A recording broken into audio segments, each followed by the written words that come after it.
नमस्ते। Kotak mutual fund के monthly market outlook call में आप सभी का स्वागत है। Next slide please. पहले तो मैं तहे दिल से शुक्रिया कहना चाहूंगा for grand success of Kotak multi cap fund. तकरीबन 9,500 से ज्यादा पार्टनर्स ने इस फंड को बेचा है। 1.5 लाख से ज्यादा निवेशक आए हैं और इस फंड में कोटक म्यूचुअल फंड ने 3,500 करोड़ से ज्यादा पैसा बटोरा है। अगर वैश्विक अर्थव्यवस्था को देखें तो central banks around the world आज भी पैसा प्रिंट कर रही है और 2008 के मुकाबले सब प्राइम क्राइसिस के समय जो सेंट्रल बैंक की बैलेंस शीट $5 ट्रिलियन की थी, वो आज 4 गुना बढ़ के $20 ट्रिलियन हो गई है।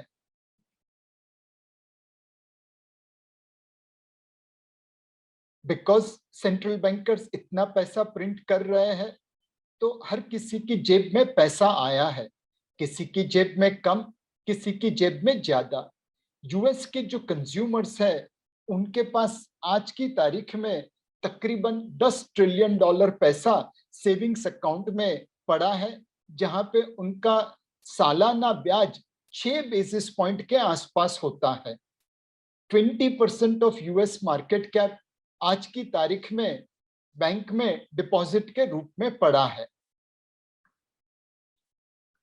ऑब्वियसली लोगों को 6 बेसिस पॉइंट में पैसा निवेश करने में कोई ज्यादा मजा नहीं आता, इसलिए स्टॉक मार्केट में पैसों का भारी भरकम आगमन हुआ है।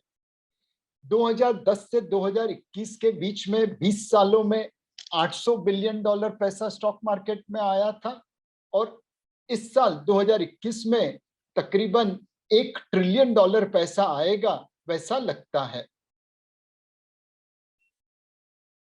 उन पैसों की वजह से market cap to GDP ratio बढ़ता बढ़ता 137% के आसपास पहुंच गया है। मार्केट इतनी तेजी से बढ़ा है तो ऑब्वियसली वैल्यूएशंस ग्लोबल मार्केट के थोड़े महंगे हो रहे हैं। 12 साल के बाद 2002 के बाद एक्चुअली पहली बार equity risk premium negative zone में पहुंचा है। Dividend yield historical low level पे है, बट कुछ हद तक ब्याज की दरें भी हिस्टोरिकली लोअर यील्ड के ऊपर है। लोगों को ब्याज की रिटर्न की इतनी लालच है, उस वजह से ज्यादा पैसा जंक बॉन्ड में निवेश हो रहा है, जहां पे ब्याज की दरें कुछ बैंक डिपॉजिट से ज्यादा मिलती है। हालांकि एक चीज देखी गई है कि पोस्ट पेंडेमिक रिकवरी काफी अच्छी है और एमएससीआई ने दुनिया भर की स्टॉक मार्केट का ईपीएस अर्निंग पर शेयर या प्रॉफिटेबिलिटी का एस्टिमेट बढ़ाया है।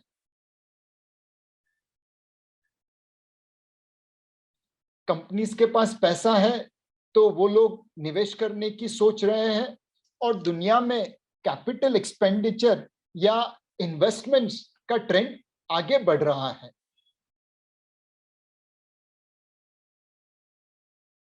सवाल यह है कि इतने सारे पैसों की गर्मी से क्या महंगाई बढ़ेगी? अमेज़न जैसी कंपनी अपने पर आवर्ली वेज रेट को बढ़ा रही है बिकॉज नई कारें नहीं मिल रही है उतनी तेजी से, यूज्ड कार नई कार जितनी बिक रही है, और वेटिंग पीरियड अब फर्नीचर, अप्लायंसेस और बहुत सारी चीजों में आने लगा है।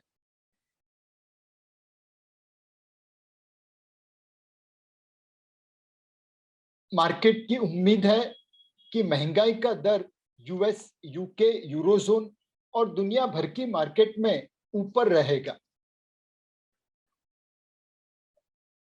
यूएस में एक तरफ से महंगाई का दर थोड़ा ऊपर जा रहा है और जीडीपी एक्सेलरेशन थोड़ी कम हो रही है, और पेंडेमिक की वजह से कुछ देशों को अगर छोड़ दे तो बाकी सब देशों में डेट टू जीडीपी रेशो काफी बढ़ा है। उसके सामने भारतीय अर्थव्यवस्था अच्छी दिख रही है। मूडीज ने इंडिया का आउटलुक अब नेगेटिव से स्टेबल कर दिया।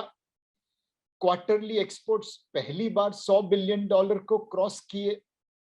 जीएसटी कलेक्शन 5 महीने की हाई पे 1.17 लाख करोड़ पे पहुंचा।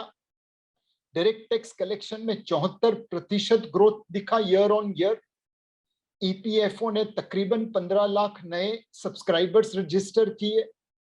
प्रॉपर्टी रजिस्ट्रेशन भारत भर में ऑल टाइम हाई लेवल पे पहुंच रहा है। इन्फ्लेशन डिस्पाइट प्रेशर एक्सपेक्टेशन से अभी भी थोड़ा नीचे चल रहा है। तो ओवरऑल सुर्खियां सितंबर महीने की अच्छी आई है, पॉजिटिव आई है। सबसे अच्छा सेंटिमेंट बूस्टर वैक्सीनेशन बढ़ता हुआ और एक्टिव केसेस कम होते हुए है। आज भारत में 2.5 लाख से नीचे एक्टिव केसेस है। उसमें से तकरीबन आधे से ज्यादा केरला में है और वैक्सीनेशन की गति 25 करोड़ प्रति मंथ हो गई है। तो ये सारी चीजों को मिला के अब लोगों को लाइफ नॉर्मलाइज होती हुई ऐसा लग रहा है। Business resumption index pandemic level से ऊपर आ गया है। यह दिखाता है कि अब लाइफ धीरे धीरे नॉर्मलाइज हो रही है और इकोनॉमिक एक्टिविटीज बढ़ रही है। जुलाई 2021 में अगर देखें तो मोटा मोटा एक्टिविटी प्री पेंडेमिक लेवल के आसपास पहुंच रही थी और सितंबर 2021 में ऐसा लगता है कि अब हम पेंडेमिक लेवल्स के ऊपर आ गए हैं। जीएसटी कलेक्शन पिछले 3 माह में 1 लाख करोड़ के ऊपर आ रहा है। मॉनसून अगस्त महीने में थोड़ा कमजोर था, बट सितंबर महीने में उसने रिकवरी कर ली और अब जस्ट 1% बिलो नॉर्मल ये जा रहा है। इस वक्त तकरीबन खरीफ क्रॉप में 0.6% एंड 0.5% आउटपुट ग्रोथ होने की उम्मीद है।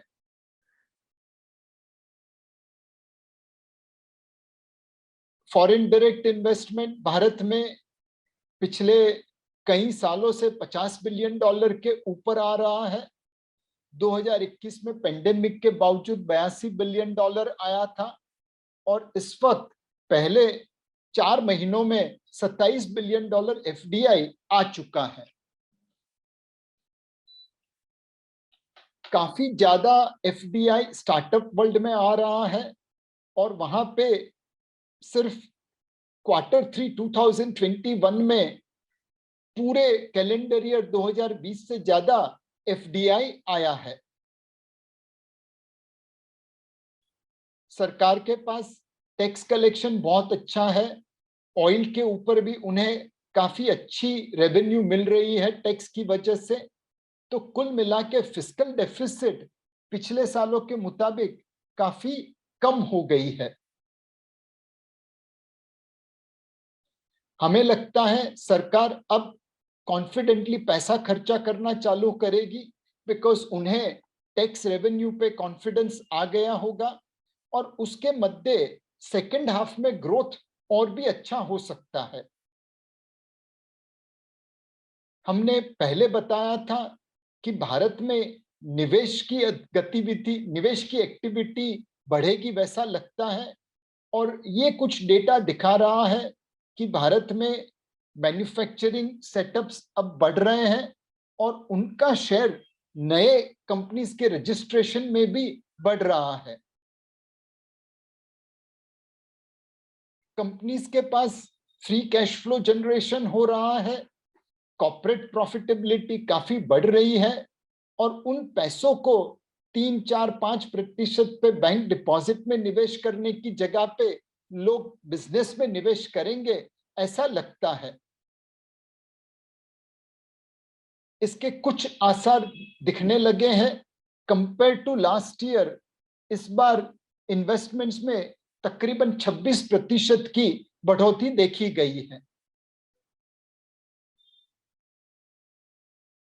दूसरा सेक्टर जो हमें अच्छा लगता था वो हाउसिंग सेक्टर था। वहां पे हाउसिंग की इंटरेस्ट रेट 6.5% के आसपास आ गई है। And more importantly house prices थोड़े स्टेगनेंट है, तो अफोर्डेबिलिटी बढ़ी है। हाउसिंग इन्वेंट्री में धड़ल्ले से लिक्विडेशन हो रहा है।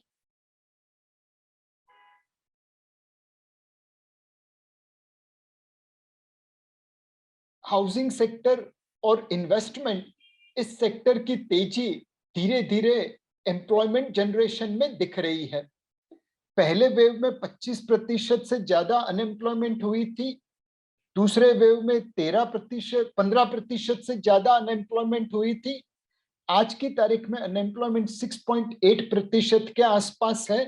रूरल में 6% है, अर्बन में 8.4% है। एम्प्लॉयमेंट साइड पे दो संकेत मिल रहे हैं। रूरल साइड पे अनएम्प्लॉयमेंट नीचे दिख रही है 6% के आसपास, बिकॉज मनरेगा में लोगों की जॉब डिमांड 2019 के लेवल से ऊपर है। 2019 में तकरीबन 2 करोड़ लोग मनरेगा में अप्लाई किए थे। इस वक्त वो नंबर 3.4 करोड़ के आसपास है, और उस वजह से रूरल अनएम्प्लॉयमेंट कम दिखती है। However, on the other side, IT, pharma और डिजिटल इकोसिस्टम में जॉब्स काफी तेजी से जनरेट हो रहे हैं। और वहां पे अगर आप देखें जॉब स्पीक इंडेक्स, तो मोटा मोटा ऑल टाइम हाई लेवल पे पहुंच गया है। कुछ स्टार्टअप BMW बाइक ऑफर कर रहे हैं नए लोगों को रुझाने के लिए। 2014 से 2021 का अगर हम हिस्टोरिकल परफॉर्मेंस देखें, तो भारत की इकोनॉमी ने 4 रैंक अपग्रेड किया है। आज हम फ्रांस, ब्राजील, इटली और रसिया से बड़ी जीडीपी रख रहे हैं। कुछ ही समय में हम जापान, जर्मनी और यूके को पीछे छोड़ देंगे और दुनिया की तीसरी बड़ी इकोनॉमी बन जाएंगे। ऑटो मार्केट में हम जर्मनी और साउथ कोरिया से ऊपर आ गए हैं, और कुछ समय में जापान को पीछे छोड़ के अगेन तीसरी सबसे बड़ी ऑटोमोबाइल मार्केट बन जाएंगे। इलेक्ट्रिसिटी जनरेशन में हम ऑलरेडी तीसरी सबसे ज्यादा इलेक्ट्रिसिटी जनरेट कर रहे हैं। मोबाइल फोन प्रोडक्शन में हमने वियतनाम, कोरिया और अमेरिका को पीछे छोड़ के दूसरे नंबर पे पहुंच चुके हैं। स्टील प्रोडक्शन में हम सेकंड नंबर पे हैं, और शुगर प्रोडक्शन में नंबर 1 पे है। सोलर पावर प्लांट्स में आज भारत चाइना के पीछे है, और यूएस, जापान और जर्मनी से आगे है। तो ये सारी जो एक्टिविटी हो रही है, जिससे हम कुछ क्षेत्र में नंबर 1, नंबर 2 स्थान पे पहुंच रहे हैं, वह अगर बाकी क्षेत्रों में करने लगे तो डेफिनेटली भारत की इकोनॉमिक एक्टिविटी और तेज बनी रहेगी। सरकार रिफॉर्म्स के ऊपर अब एक्सेलरेटर दबाए हुए है। एक के बाद एक अलग अलग प्रकार के रिफॉर्म्स इकोनॉमिक एक्टिविटी को सपोर्ट करने के लिए आ रहे हैं। वही चीज इमर्जिंग मार्केट की अट्रैक्टिवनेस में देखी जाती है। रशिया हमसे ऊपर है, बिकॉज ऑयल के दाम बढ़ने की वजह से उनकी इकोनॉमी में एक जबरदस्त तेजी आ गई है। बट बाकी देशों के सामने, including China, Brazil, Mexico, Thailand, Malaysia, India एक अट्रैक्टिव डेस्टिनेशन के रूप में उभर रहा है। इक्विटी मार्केट को अगर देखें तो अभी भी mid caps and small caps large cap से बढ़िया रिटर्न दे रहे हैं। चाहे कैलेंडर ईयर 2021 देखो, या चाहे पिछले 1 साल का रिटर्न देखो, दोनों समय काल में स्मॉल कैप्स और मिड कैप्स ने लार्ज कैप को बड़ी बखूबी आउट परफॉर्म किया है। Sectorally media real estate, IT services and power stocks, ये लोगों ने सबसे ज्यादा परफॉर्मेंस दिया है।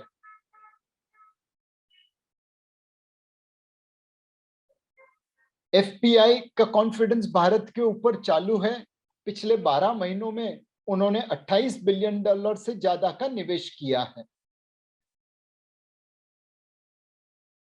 अगर हम पिछले 30 साल का इतिहास देखें फॉरेन पोर्टफोलियो इन्वेस्टर्स का, तो तकरीबन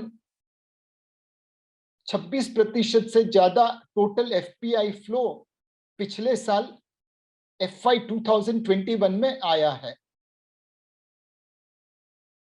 रिटेल निवेशक भी अब इक्विटी मार्केट में निवेश करने के लिए काफी आगे बढ़ चुका है।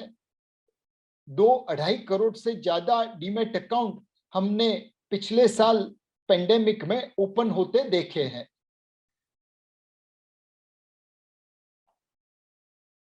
यह 2 गुरु हैं निवेश जगत के। एंड पीटर लिंच अपने जमाने में विश्व का सबसे बड़ा इक्विटी फंड फिडेलिटी मैगेलन चलाते थे। अगर आप उनको देखें तो उन्होंने कहा है कि everyone has the brain power to make money in stocks, not everyone has the stomach.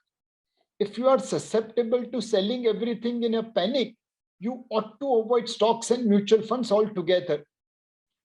Peter lynch का कहना है कि हर किसी में दिमाग है स्टॉक मार्केट में पैसा बनाने के लिए, बट लोगों के पास धीरज नहीं है। अगर आप मार्केट की वॉलेटिलिटी देख के गलत डिसीजन ले लेंगे, तब आपको मार्केट में निवेश नहीं करना चाहिए। मार्केट ने बहुत अच्छी तरह से लोगों को रिटर्न दिया है, बट ये रिटर्न उन्हीं निवेशकों को मिला है जिन्होंने मार्केट के उतार चढ़ाव को देखा है। मार्क मिनर्विनी का कहना है, bull market convinces amateurs that the market will never go down and when bear markets convince them it will never go up. जब तेजी की मार्केट होती है तो हर किसी को लगता है मार्केट कभी नीचे नहीं गिरेगा, मार्केट में खरीद के पैसा ही बनेगा। और जब मंदी की मार्केट चालू होती है तब हर किसी को लगता है मार्केट हमेशा पैसा खोएगा, कभी ऊपर नहीं आएगा।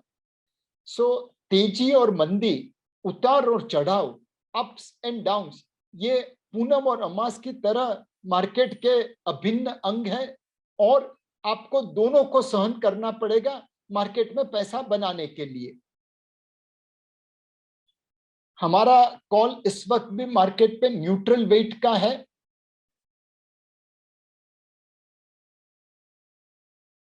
अगर market cap to GDP ratio देखो तो 115% पे वो अपने हिस्टोरिकल लेवल 80% से ऊपर है, बट इसी समय में global market cap to GDP ratio 137% हुआ है। 115 137 के सामने नीचे है।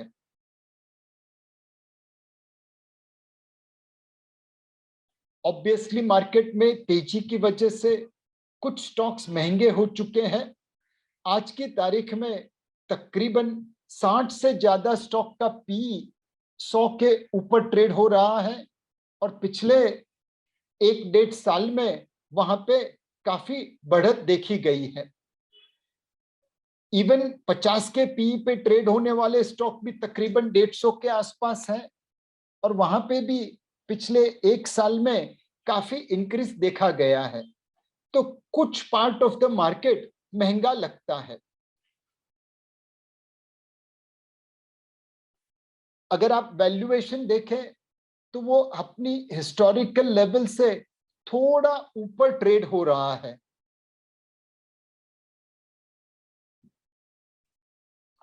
यह फेयर वैल्यू के ऊपर, हिस्टोरिकल वैल्यू से ऊपर ट्रेड होने के पीछे एक वजह यह है कि मार्केट ने कॉर्पोरेट प्रॉफिटेबिलिटी में, कंपनी के नतीजों में बहुत ज्यादा सुधार होता हुआ देखा है।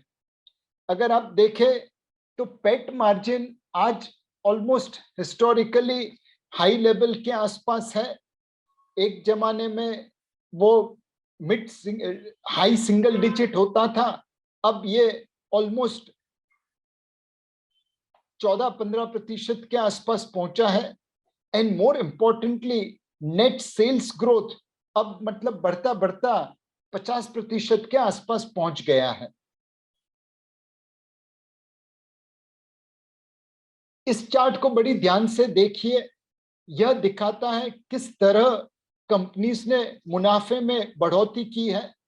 मार्च 2020 में जब पेंडेमिक की शुरुआत हुई तब कॉर्पोरेट प्रॉफिटेबिलिटी था 53,000 करोड़, जून में 32,000 करोड़ पे पहुंचा और यही चीज मार्च 21 में 2,10,000 करोड़ पे पहुंच गई।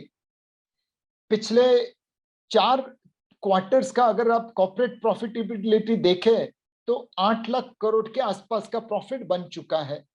उस बेसिस के ऊपर मार्केट पी रेशो 30 के आसपास पहुंचता है। उम्मीद है कि आने वाले क्वार्टर में ग्रोथ बरकरार रहेगा और प्रॉफिट 9,34,000 करोड़ के आसपास FY 2022 में पहुंचेगा। 2,04,000 करोड़ जून 21 क्वार्टर में घर पे आ चुका है। अब बैलेंस पैसा नेक्स्ट 9 महीने में निकालना है और उसके बेसिस के ऊपर मार्केट 26 के पी रेशो पे 6 महीने फॉरवर्ड ट्रेड कर रही है, ऐसा लगता है।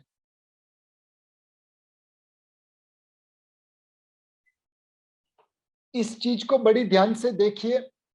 FY 2021 में जीडीपी ग्रोथ कोरोना की वजह से नेगेटिव हुई थी -7%, बट कंपनी की प्रॉफिटेबिलिटी 15% बढ़ के 542 रुपया निफ्टी ईपीएस बनी थी। उसके ऊपर पी रेशो 27 का बनता है। FY 2022 में जीडीपी ग्रोथ 8 से 10% आने की उम्मीद है।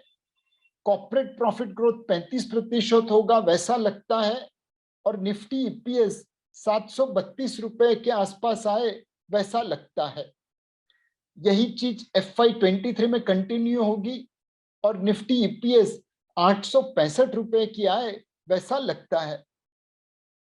मार्केट आज की तारीख में 24 टाइम 6 महीना फॉरवर्ड पे है और 20 टाइम 18 महीना फॉरवर्ड के ऊपर है।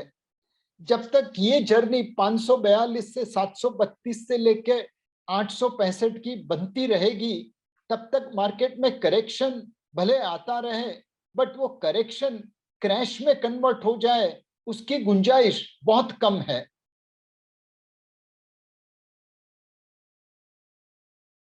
यह NSE 500 कंपनीज की FY 2021 अर्निंग्स ट्रेंड है। इसमें बैंकिंग सेक्टर की कंपनीज को निकाला गया है। कुल मिला के 418 कंपनीज में से 361 कंपनी प्रॉफिट कर रही है और खाली 46 कंपनी लॉस कर रही है। उन 361 कंपनीज में से 231 कंपनीज ने year on year positive profit growth दिखाया डिस्पाइट कोविड-19, जबकि 130 कंपनीज ने प्रॉफिट डी ग्रोथ दिखाया। 20% से ज्यादा प्रॉफिट ग्रोथ कोरोना के साल में 162 कंपनी ने दिखाया।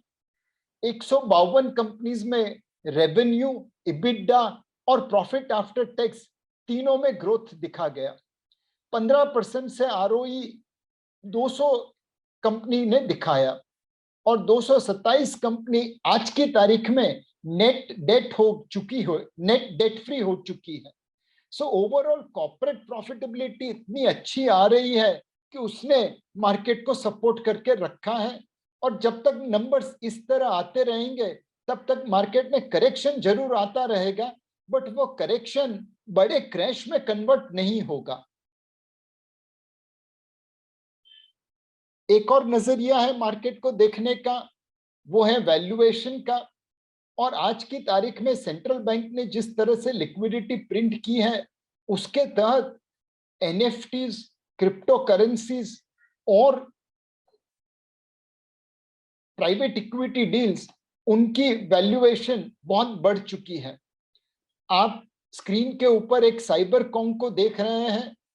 ये लास्ट टाइम $3.5 लाख में बिका है और वो प्रतिदिन बनाना देता है डिजिटली और उसकी टोटल वैल्यू अगर देखें साइबर कॉन की तो $5 मिलियन या तकरीबन 40 करोड़ रुपए के आसपास आएगी वैसा लगता है।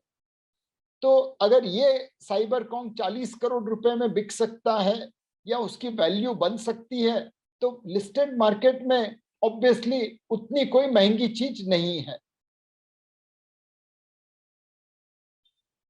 हमारा कॉल इस वक्त यही है कि इक्विटी के ऊपर न्यूट्रल वेट रखिए, लार्ज कैप के ऊपर मार्जिनल ओवरवेट रहिए और स्मॉल एंड मिड कैप के ऊपर मार्जिनल अंडरवेट रहिए।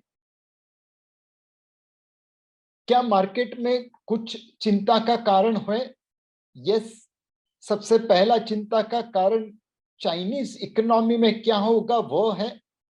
एवरग्रांडे करके एक रियल एस्टेट ग्रुप के उठने की जब समाचार आया, तब इंडियन मार्केट में लोगों को डर लगा था।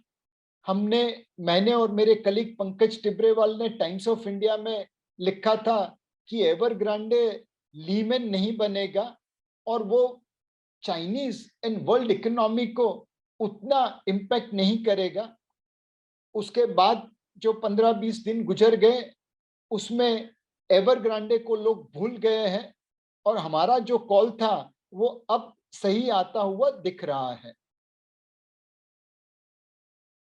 दूसरा, टेपर टेंट्रम का डर है।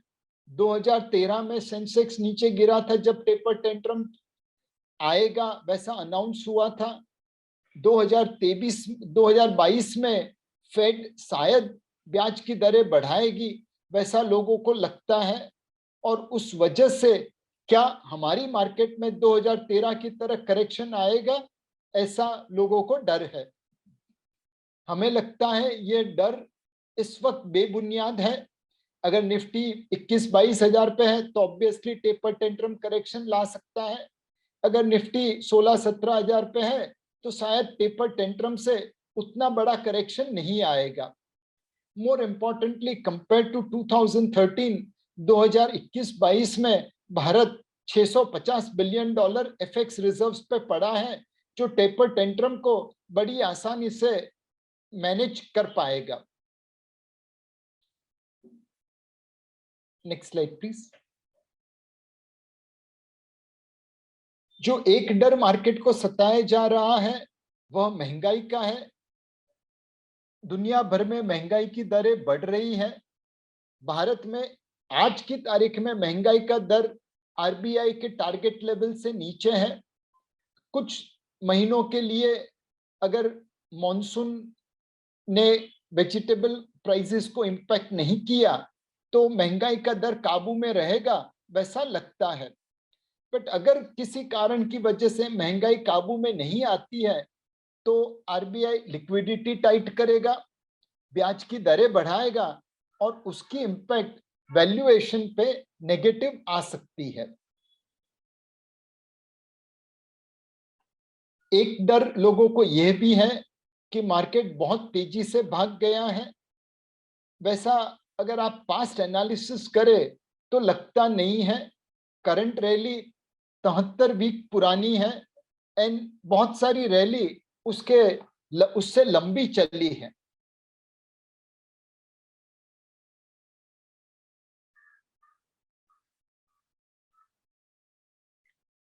अगर आप इक्विटी में निवेश करना चाहें तो इस वक्त लार्ज कैप फंड में कोटक ब्लू चिप को देख सकते हैं। यह एक लार्ज कैप फंड है जिसने अपने बेंचमार्क को बहुतेक आउट परफॉर्म किया है।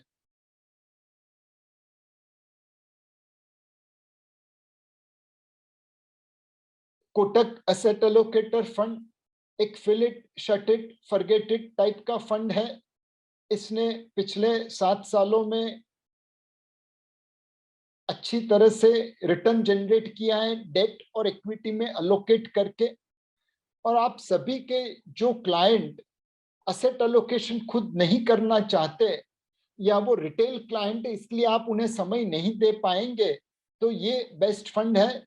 इसमें निवेश करके आदमी अगर लॉन्ग टर्म के लिए निवेश करे तो उनका असेट एलोकेशन अपने आप होता रहेगा between debt and equity by the fund manager. हमारा एक और फंड है कोटक पायोनियर, जिसमें हम पायोनियरिंग कंपनीज में निवेश करते हैं, भारत में और भारत के बाहर। और इस फंड का परफॉर्मेंस भी अगर आप देखें तो ऑलमोस्ट इंडेक्स से 10% ज्यादा है। एक Kotak global innovation fund of fund हमने लॉन्च किया था। हालांकि इस वक्त उसकी एनएवी अपने फेस वैल्यू से कम है, बिकॉज पिछले कुछ दिनों में ग्लोबली टेक्नोलॉजी स्टॉक में थोड़ा करेक्शन आया है। बट हमें लगता है इस फंड में निवेश करना चाहिए और उनका market out performance again Kotak pioneer fund की तरह काफी अच्छा है। कई लोग कहते हैं सोने में निवेश करना चाहिए, और उसमें एक फंड मैनेजर डियागियो परेलिया, जिसने 2016 में कहा था कि गोल्ड प्राइसेस बढ़ेंगे, वह अब प्रिडिक्शन कर रहा है कि गोल्ड के दाम आने वाले 3 या 5 साल में डबल हो सकते हैं। गोल्ड और इक्विटी मार्केट की कंपैरिजन करें तो गोल्ड आज 2005-2006 के लेवल पे पहुंचा है in relationship with equity market. जब S&P 500 वर्सेस गोल्ड प्राइस को देखा जाए तो इस लेवल के आसपास इक्विटी खरीदना और गोल्ड बेचना अच्छा बनता है, और इस लेवल के आसपास गोल्ड खरीदना और इक्विटी S&P 500 बेचना सही लगता है। जब मार्केट में महंगाई का दर बढ़ता है, स्टैगफ्लेशन होता है, तो गोल्ड प्राइस को सपोर्ट मिलता है। पिछले टाइम जब स्टैगफ्लेशन हुआ था उस वक्त gold was one of the best performing asset class. So overall हमें अभी भी लगता है कि गोल्ड में निवेश करना चाहिए।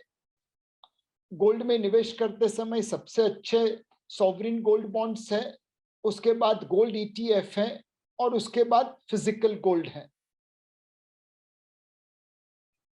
अगर डेट मार्केट को देखें तो मार्केट में अनप्रेसिडेंटेड लिक्विडिटी है। बैंकों के पास इतना पैसा है कि उन्हें आरबीआई में 9 लाख करोड़ से ज्यादा पैसा पार्क करना पड़ रहा है in various reverse repo auctions. महंगाई का दर अब धीरे धीरे काबू में आ रहा है और आरबीआई के टारगेट लेवल्स के नीचे ट्रेड हो रहा है।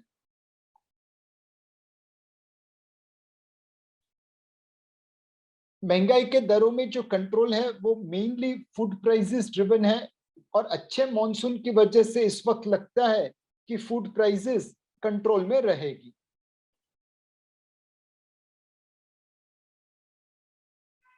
टेपर टेंट्रम की अफवाहों के बावजूद एफपीआईज ने पिछले 3 महीनों में भारत के डेट में निवेश करना चालू कर दिया है।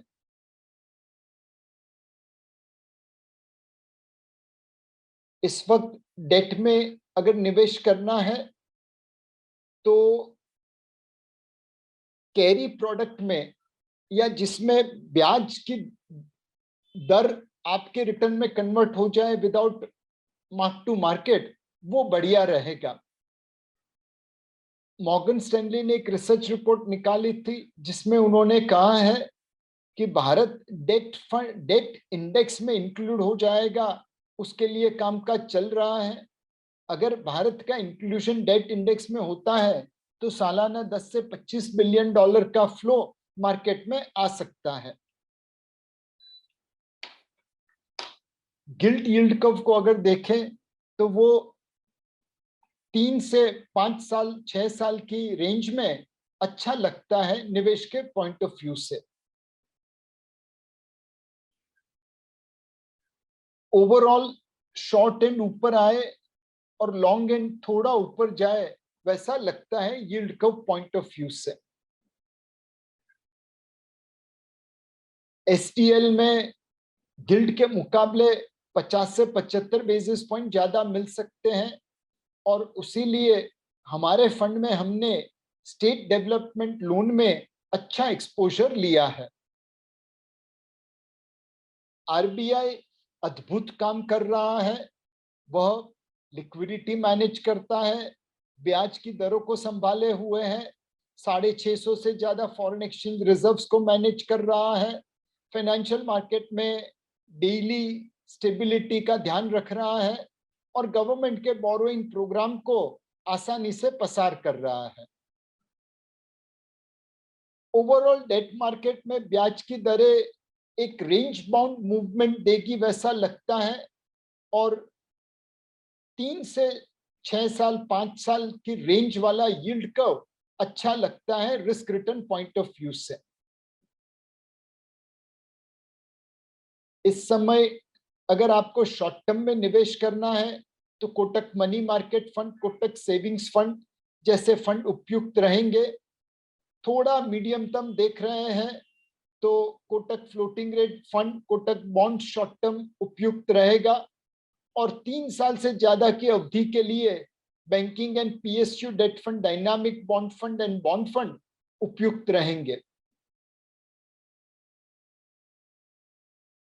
हमारा जो गिल्ट फंड है उसमें हमने फ्लोटिंग रेट बॉन्ड में निवेश करना ऑलमोस्ट आधे फंड के लिए चालू किया है ताकि एक तरफ से एसडीएल की कैरी मिलती रहे और दूसरी तरफ फ्लोटिंग रेट बॉन्ड से आपको प्राइस रिस्क ज्यादा नहीं हो।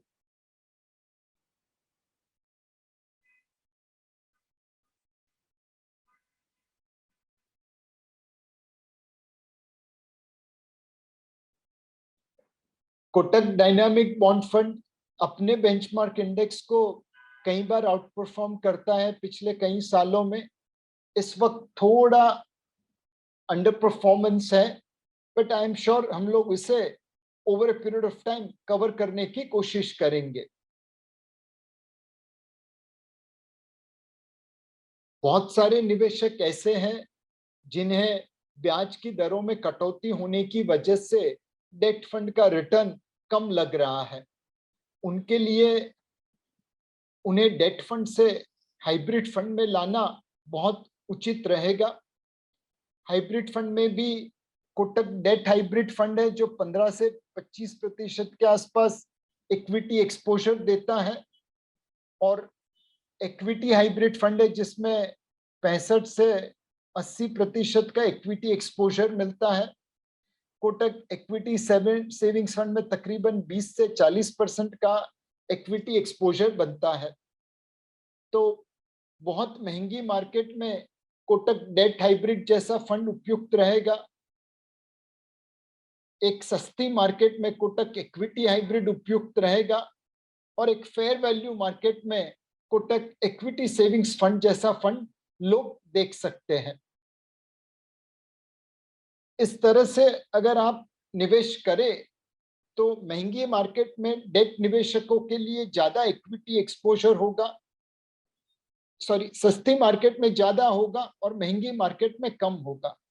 अगर आपको ये मूवमेंट खुद नहीं करनी है तब आप कोटक असेट एलोकेटर फंड जैसे फंड में निवेश कर सकते हैं जो महंगी मार्केट में कम इक्विटी एक्सपोजर लेगा और सस्ती मार्केट में ज्यादा लेगा।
म्यूचुअल फंड निवेश बाजार जोखिमों के अधीन है। योजना से जुड़े सभी दस्तावेजों को ध्यान से पढ़ें।